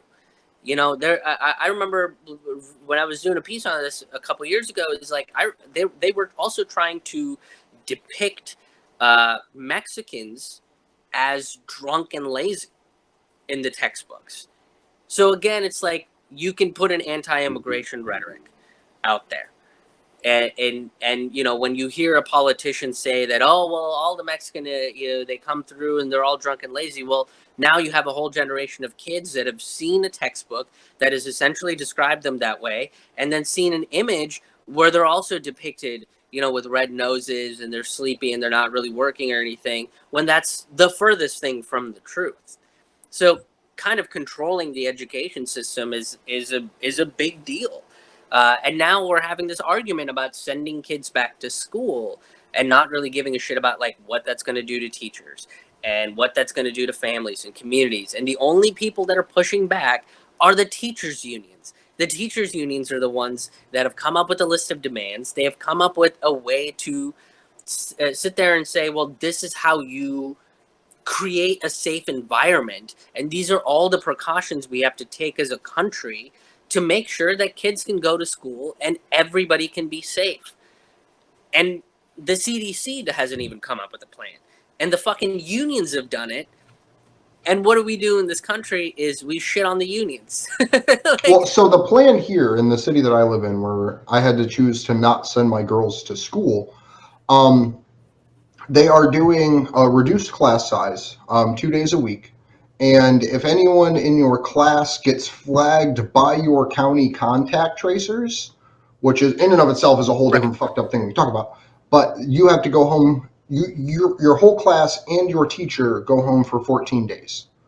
And then on top of that, the lunchroom, right, the like school table, 4 benches, fold up, I hope everyone can picture them. Instead of having 3 to 4 kids per bench, which is a total of like 24-ish kids per table, it's going to be 4. 1 person per bench set out in a staggered manner. So you essentially put one classroom divided amongst an entire gymnasium and mandate that the kids sit there, otherwise they're punished for interacting with their friends at a time where historically they have been allowed to. So even the way that schools are going back to business as usual is just the most psychologically damaging thing to a child, because you're literally training them. You sit here, you shut up, you eat your food, and then you go do your learning with your mask on. Yeah, I never. When I was in India, there was we had classes with 70 kids, so. I never got any sort of like individualized attention. I kind of had to, you learn the lessons, but then like if you have any further questions, like your parents are supposed to help you, right? Like that, or you get a tutor or something along those lines. So it wasn't this individualized attention type of stuff. But when I came here and I did get that sort of individualized attention, like it was the pace of education here was way slower. So now with the whole coronavirus thing is like, we're slowing the pace of an already slow education system down way more, when in reality, you really don't have to. Like, you can use various technologies and various apps. The school has enough money to probably pay for it. The school has enough money to pay the teachers what they deserve to do virtual teaching. And that also doesn't mean that the kids have to be isolated, right? I do think that there is a way that you can socialize kids. Homeschoolers do it. I remember meeting somebody that homeschools their kids, and they said, well, the parents in the neighborhood that all homeschool each other will meet once or twice a week, and they'll, you know, kind of do like a group lesson and let their kids hang out, so the kids get to socialize with other kids their age. We So- had 3 different homeschool co-op programs going on here, right where I live, not even inside city of Santa Cruz, but like out up here in the mountains, like 3 separate homeschool co-ops. And 1 day a week they would go after lunch and spend the rest of the day at the elementary school, you know, whichever elementary school it was, and their performances that they all worked on, and you know, where they play musical, whatever, sing along. They also came to the elementary school to do that. And like there was not, it wasn't like they were isolated. They are far more isolated now with this distance learning bullshit than they ever would be in any kind of a classroom setting. But Santa Cruz County went so deep into everything Dr. Fauci says is law, and fucking like they're the type of people who would call you a murderer if you were not near anyone, just outdoors and did not have a mask on, and then drive away in their Prius with the coexist bumper sticker.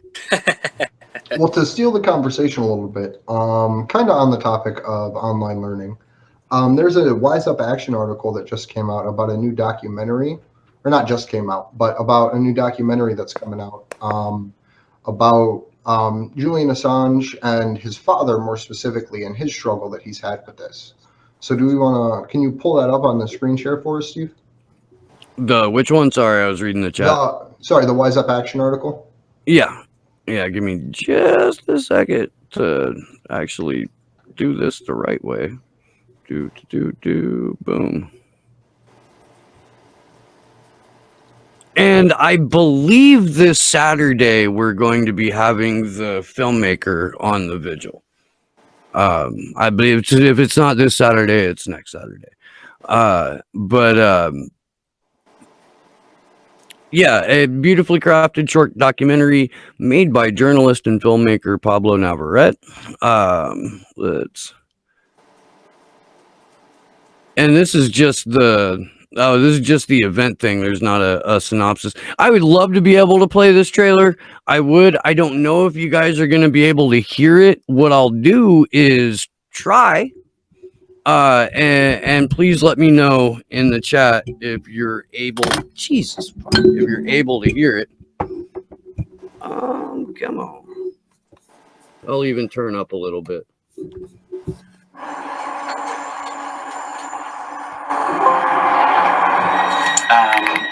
Welcome back. Good to see you, Mo. Good. The last time we met, we were outside Westminster. Are you able to describe, let's say, for people who don't know or who can't know, what it's like as a father to go through what you're going through or what you've been through? Oh, well, you get a bit driven, Mo. The greater the insults to Julian and members of my family, the stronger I become, and the more determined. So I no longer count the cost.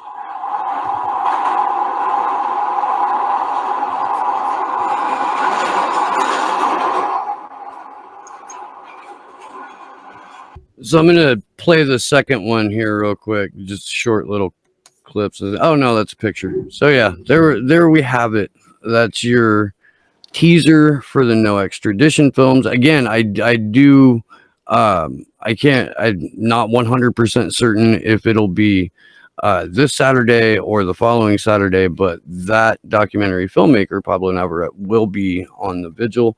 Very much looking forward to talking to him and having a discussion. Krish, when you're researching the Espionage Act, if you're not done, I highly recommend that you go watch the DEA campaign panel from last Saturday with Laurie Love and Jeffrey Sterling and God damn it, Barry Pollock.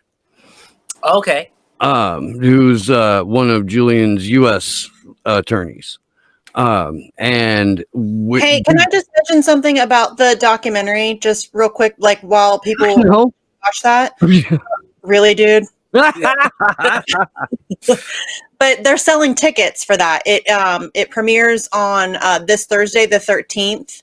And a quarter of the tickets go to the Committee to Defend Julian Assange. So anybody who wants to buy tickets for that, please do so. That helps, raise money for helping Julian face this ridiculous nightmare scenario that he's in. So, and it's a 32-minute film. So, Thursday the 13th is when it premieres online.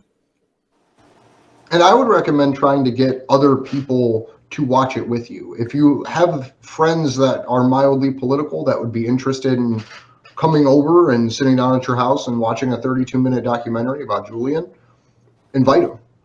Because I think it would go a really, really long way to. And then play our teach-in videos immediately afterwards. Yes. Or before, pregame it. Or before. Yeah. Yeah. We suck at promoting, so if I remember to do it, I'm going to do it.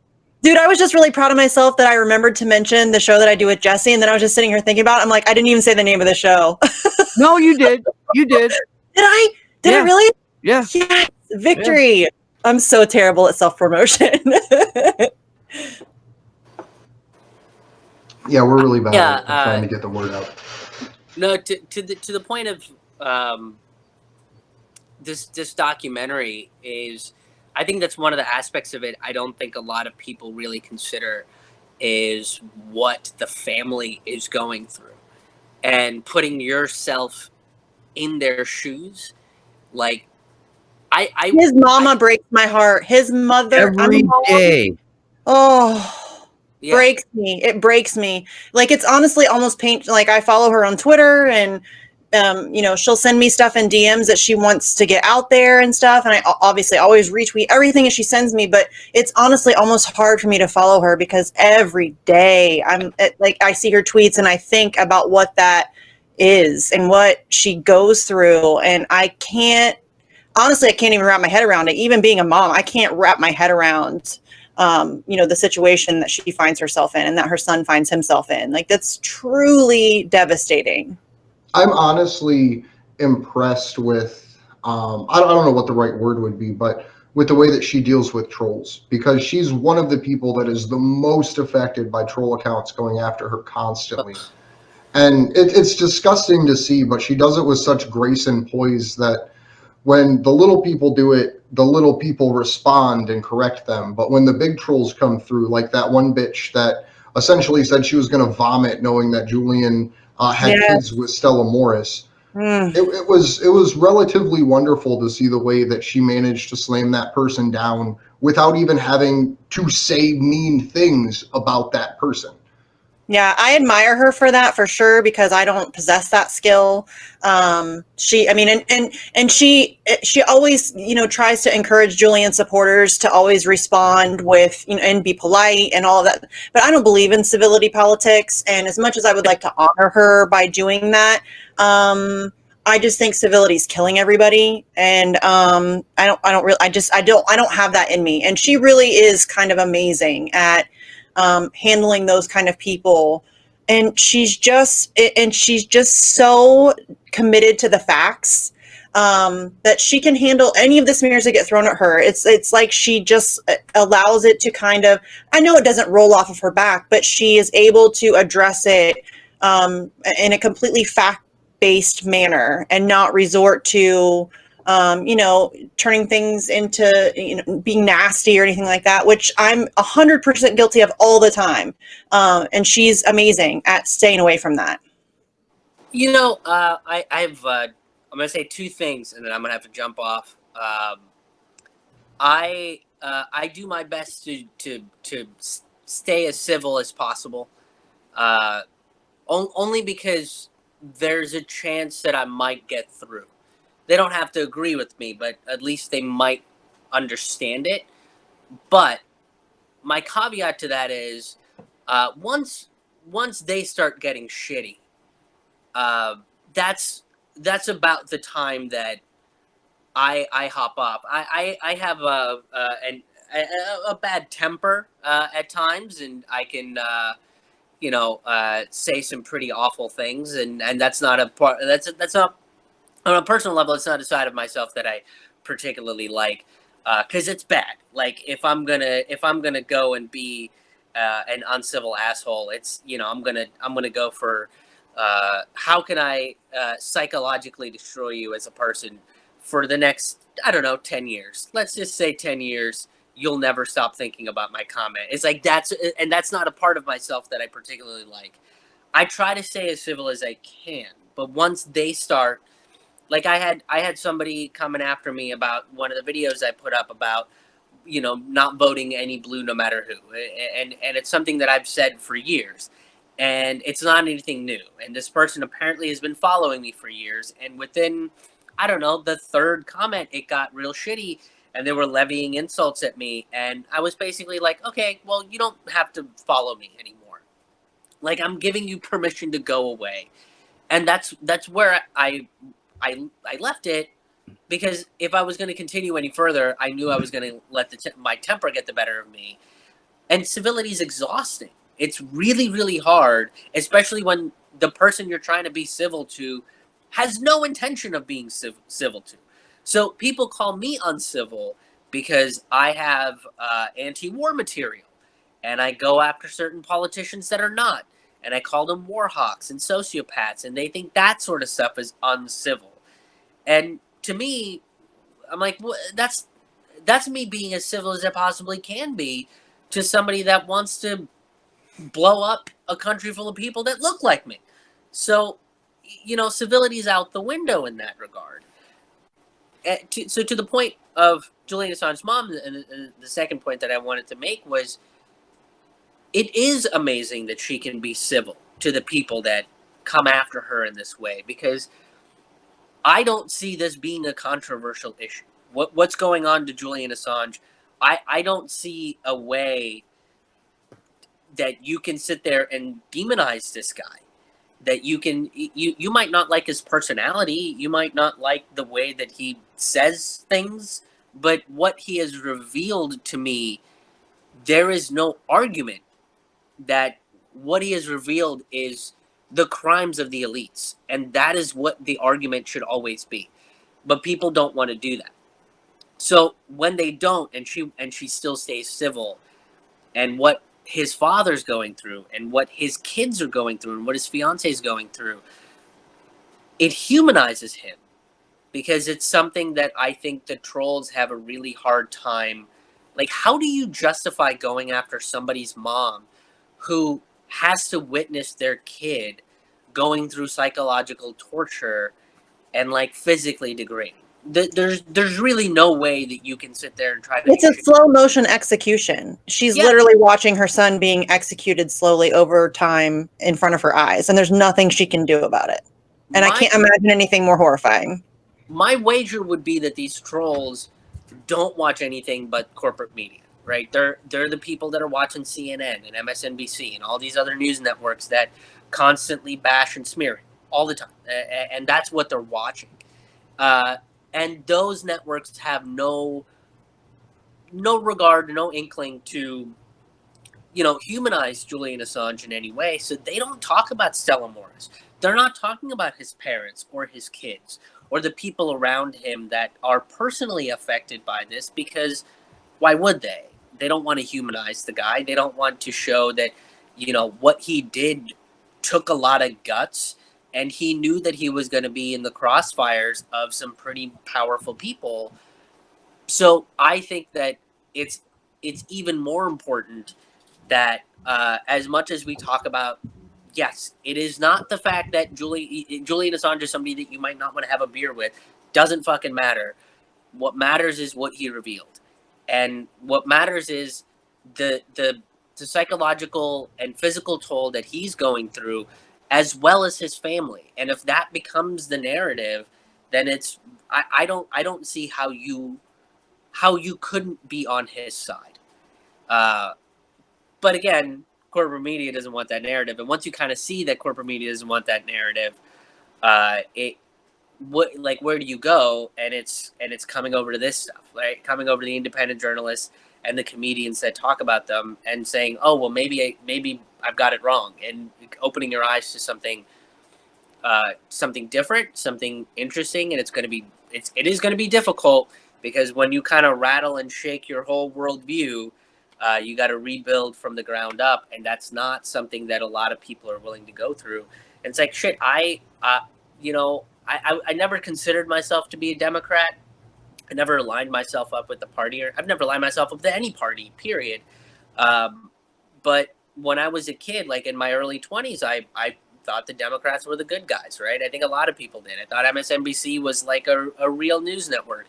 And again, a lot of people did. And once I started seeing the system for what it was, I mean, it was devastating to the point where I didn't want to do political comedy because it was depressing, and I didn't know what to do as a comedian, as a person. And it is building yourself from the ground up. So I get that it's difficult, and I get that it's scary, but I think it's absolutely necessary for all of us to challenge what we know and challenge how we have become complacent within the status quo, and that's okay. And if the issue starts with Julian Assange, great. You should listen to what his parents have to say, and what Stella Morris has to say, and what Julian's friends have to say, and what his colleagues have to say about him, over what a CNN reporter that was given a fucking report from Mike Pompeo has to say, because that guy has no skin in the game for this, other than the fact that he's a journalist and will say some shit about press freedoms, and that's about it. So if this is shaking you to your core, good. That's okay, because there's enough people who have already been shaken to the core, and we will help you figure out where to go. And I'm sure there's stuff that I've said that people disagree with, and people that I like. I mean, whenever I hang out with Lee Camp, there's usually one point where we're sitting in the car together, and we'll disagree with each other, and we'll yell at each other and call ourselves some names, and then at the end of the day, we'll be like, yeah, I guess I see what you're saying, and that's it. So I just want to say, Krish, I always appreciate when you come on with us, and I'm really looking forward to Friday. If you could let people know where they can find you and how to support you. Yeah, the easiest way to find all of my stuff is right on my website, which is krishmohanhaha.com. That's KRISHMOHANHAHA.com. There's a donate page where you can become a sustaining member if you have the ability to do that right now, or make a one-time donation. But another big way that I'm kind of earning a living right now is by doing these virtual shows on Friday nights. So the next one is August 14th, 9 p.m. Eastern, 6 p.m. Pacific time. So if you're free, come on out. Half the tickets will be donated to the Action for Assange GoFundMe. Well, thank you very much for joining us, Krish. Thank you for having me. It's always a good time. Absolutely. I always love having you. You are one of our most frequented guests. I think you and Jason Bermas are the two highest, probably followed by Mohammed El-Mazi. So I think we're wrapping up for this evening. We don't really have many other articles to touch on or anything. So I just want to thank everybody for joining us. I want to thank Jason for hopping on earlier and Krish for hopping on now. And I just want to point people back. I'll put it in the link one more time, or in the chat one more time, the link to the schedule for DC. Please make arrangements. If you can join us for an hour, a day, a week, or the whole time, we would love to have you. Yeah, thank you to everybody. Thanks, Josh and Kimber, for all the hard behind-the-scenes work, as well as the other volunteers and activists behind the scenes that help make this possible, as well as Washington, D.C. possible. My name's Misty Winston. You can find me on Twitter at Sarcasm Stardust. Don't forget to donate to the GoFundMe page for the crew to get to DC. They're really close to their goal. If you can't donate, just share it. because the more eyes on it, then the more people who can donate will see it. And obviously, if you can make it to the show, Krish's show on Friday, that also helps the crew get to DC. Thank you, Krish, for doing that. Thank you for being here tonight. Thank you to Jason also earlier. Jason's always a great guest. I'm hopeful that the next time we talk to him, he has a David Bowie conspiracy theory for us. That would be fun. I love David Bowie. But yeah, so just, thanks everybody for joining us in the chats and, for supporting the show and the crew and for, fighting for Assange. So yeah, thanks guys. My name's Steve Poikonen. I host a show called Slow News Day. If you're looking for it on YouTube, you type in Slow News Day Podcast into your search bar. I'm also on Rockfin and Live. Thank you for hanging out with us tonight. This is incredibly important that the closer we get to September 7th, we pack as many people into a chat as we can, and that turns into packing the streets of Washington, D.C. with all of our happy asses. Big thanks to Bermas and to Krish, my co-hosts, Andrew and Jazz Andrew and Misty, and to Sleepy Josh and Mean Panda. We will see you guys Saturday. Oh no, we should see you Friday in Krish's show. I know that I will be on for that. Andrew, I think you said you could make it for that.